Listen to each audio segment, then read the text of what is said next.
Number 4 एक ऐसा number जिसको कई बार काफ़ी सभ्यताओं ने एक अनलकी नंबर बताया है। एक ऐसा नंबर जो कि मौत का प्रतीक है। वहीं दूसरी ओर नंबर 4 को ऐसा भी बताया गया है कि यह नंबर हमारे यूनिवर्स की क्रिएशन के लिए, हमारी ब्रह्मांड की उत्पत्ति के लिए एक काफ़ी ज़रूरी नंबर रहा है। लेकिन क्या आपको पता है कि नंबर 4 को ब्लैक होल नंबर भी कहा जाता है। नंबर 4 इंग्लिश अल्फ़ाबेट में मौजूद किसी भी वर्ड को अपने अंदर निगल जाता है। अब आप पूछेंगे वह कैसे?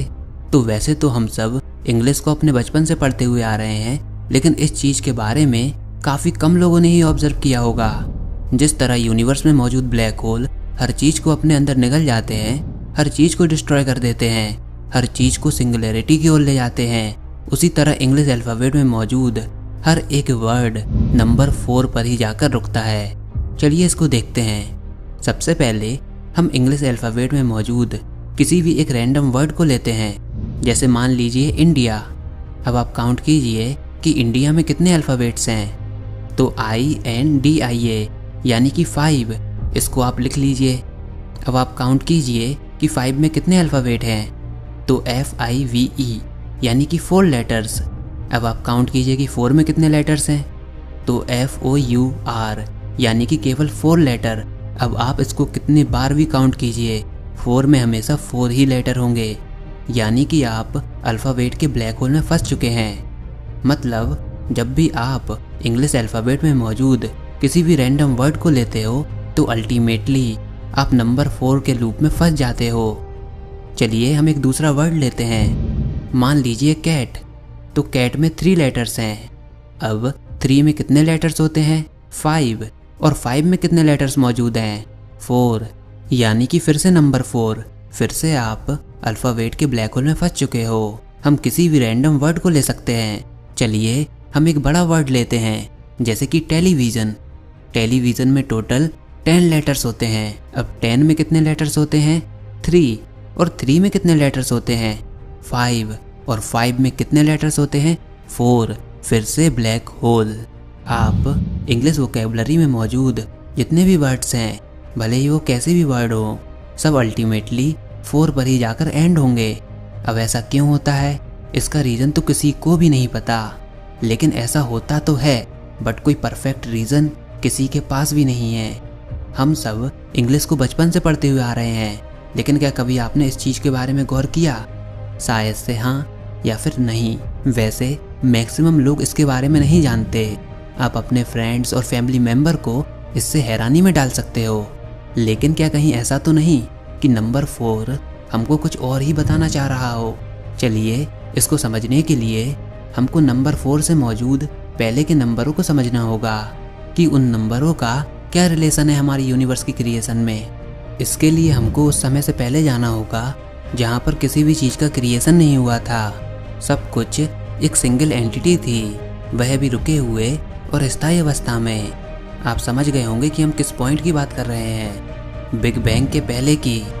चलिए सबसे पहले हम बात करते हैं नंबर 1 की। दरअसल नंबर 1 को क्रिएशन की फर्स्ट स्टेज कहा जाता है। इस स्टेज में सिंगुलैरिटी पॉइंट अपीयर होने लगा था, जो कि केवल एक सिंगल पॉइंट के जैसा अपीयरेंस रखता था। मैथमेटिक्स में इसको हम एक पॉइंट बोलते हैं, ऐसा पॉइंट जिसकी कोई डायमेंशन नहीं थी। और इस पॉइंट में इतनी ज़्यादा ऊर्जा मौजूद थी जो कि हमारे ब्रह्मांड की क्रिएशन और उसके एक्सपेंशन का कारण बनी। सुनने में यह कितना अजीब लगता है ना, कि कैसे किसी डायमेंशन लेस पॉइंट के पास इतनी ज़्यादा ऊर्जा कैसे हो सकती है। और कहीं ऐसा तो नहीं कि जितने भी डायमेंशंस के बारे में हम जानते हों, उनमें से जो सबसे ज़्यादा पावरफुल डायमेंशन है वह 0 डायमेंशन है। क्योंकि अगर मैथमेटिक्स की देखें तो सिंगुलैरिटी पॉइंट 0 डायमेंशनल पॉइंट है, जिसके अंदर काफ़ी ज़्यादा एनर्जी होती है। तो हो सकता है कि जितनी भी डायमेंशंस के बारे में हम जानते हों, उनमें से सबसे ज़्यादा पावरफुल डायमेंशन 0th डायमेंशन हो, जिसके अंदर सबसे ज़्यादा एनर्जी मौजूद है। क्योंकि अब बाकी की सारी डायमेंशन एक दूसरे से ही लिंक होती हैं। सभी छोटी डायमेंशन से हायर डायमेंशन का एवोल्यूशन होता है। बाइबल में जेनेसिस के चैप्टर 1 के अनुसार शुरुआत में भगवान ने हेवन और अर्थ को बनाया। शुरुआत में अर्थ पर कुछ भी मौजूद नहीं था, चारों तरफ डार्कनेस थी। पर फिर भगवान ने कहा कि यहाँ पर लाइट को आने दो। लेकिन यहाँ पर रोशनी और अंधकार में एक सेपरेशन था। जब रोशनी होती थी तो उसको दिन कहा जाता था और जब अंधेरा होता था तो उसको नाइट कहते थे। और बाइबल का यह क्रिएशन चैप्टर हमारी आज की एवोल्यूशन थ्योरी से भी मेल खाता है, क्योंकि स्टार्टिंग में पृथ्वी पर भी कुछ ऐसा ही माहौल मौजूद था। हमने यह महसूस किया है कि अगर लाइट एक एक्सपेंशन एनर्जी है तो यहाँ पर जरूर डार्कनेस यानी कि मैटर भी मौजूद होगा, जिससे कि इस ब्रह्मांड का संतुलन बना रहे। और एल्बर्ट आइंस्टीन ने भी बताया था कि मैटर और ऊर्जा एक सिक्के के दो पहलू हैं, E=mc²। चलिए अब आते हैं नंबर 2 पर। तो नंबर 2 रिप्रेजेंट करता है नेगेटिव पोलैरिटी को। जैसे अगर एक पॉजिटिव एनर्जी है तो वैसे ही एक नेगेटिव एनर्जी भी होगी, जो कि इस ब्रह्मांड के संतुलन को बनाकर रखेगी। तो हमारे पास दो तरीके की एनर्जी मौजूद हैं, दो तरीके की पोलैरिटी मौजूद हैं, जो कि इस ब्रह्मांड की आगे की रचनाओं को बनाएगी। पॉजिटिव एक्सपेंशन एनर्जी और नेगेटिव ग्रेविटी यानी कि मैटर, और बाइबल में इसको डार्कनेस कहा गया है। आप खुद ही सोचिए कि अगर हमारे यूनिवर्स में केवल हर तरफ उजाला यानी कि लाइट होती तो क्या हम इसको महसूस कर पाते? क्योंकि लाइट का सेंस इस बात से है कि डार्कनेस मौजूद है या नहीं। क्योंकि अगर डार्कनेस मौजूद ना हो तो हम यह नहीं बता पाएंगे कि प्रकाश है या नहीं। इसको ऐसे समझिए, मान लीजिए अगर शुरुआत से ही हमारी पृथ्वी पर केवल अच्छाई होती तो क्या बुराई जैसी किसी चीज के बारे में हम जानते होते? नहीं, क्योंकि हमने बुराई को तो देखा ही नहीं। और वैसे ही अगर पृथ्वी पर केवल बुराई होती तो हम अच्छाई के बारे में नहीं जान पाते, क्योंकि हमने उसको देखा ही नहीं। इसलिए ब्रह्मांड की संतुलन बनाने के लिए एक उल्टी एनर्जी को भी मौजूद होना होगा। और शायद हर धर्म में यही बताने की कोशिश की गई है, जिस तरह देवता और असुर होते थे। तो नंबर 2 नेगेटिव पोलैरिटी को दर्शाता है। यूनिवर्स के क्रिएशन के समय यूनिवर्स में मौजूद हाइड्रोजन का कोई शेप और स्ट्रक्चर नहीं था, लेकिन जब यूनिवर्स का एक्सपेंशन हुआ, स्पेस और मैटर के बीच सेपरेशन होने लगा, ग्रेविटी एक्ट होने लगी, तो इससे स्टार्स का फॉर्मेशन हुआ और हाइड्रोजन हीलियम में बदलने लगी और आगे के यूनिवर्स का फॉर्मेशन स्टार्ट हो गया। लेकिन जरा सोचिए, अगर एनर्जी और मैटर में से कोई भी एक चीज़ मिसिंग होती तो क्या ऐसा हो पाता? अब मैथमेटिक्स में 2 पॉइंट एक लाइन को बनाते हैं और यह रिप्रेजेंट करता है फर्स्ट डायमेंशन को, यानी कि यूनिवर्स में नेगेटिव पोलैरिटी के साथ साथ हम नंबर 2 को डायमेंशंस के संग भी रिलेट कर सकते हैं। चलिए बढ़ते हैं नंबर 3 की ओर। तो नंबर 3 नंबर 1 और नंबर 2 के इंटरैक्शन का रिजल्ट है। जैसे कि मदर और फादर के इंटरैक्शन से चाइल्ड प्रोड्यूस होता है, लेकिन अभी मैंने आपको नंबर 1 और नंबर 2 के बारे में बताया था।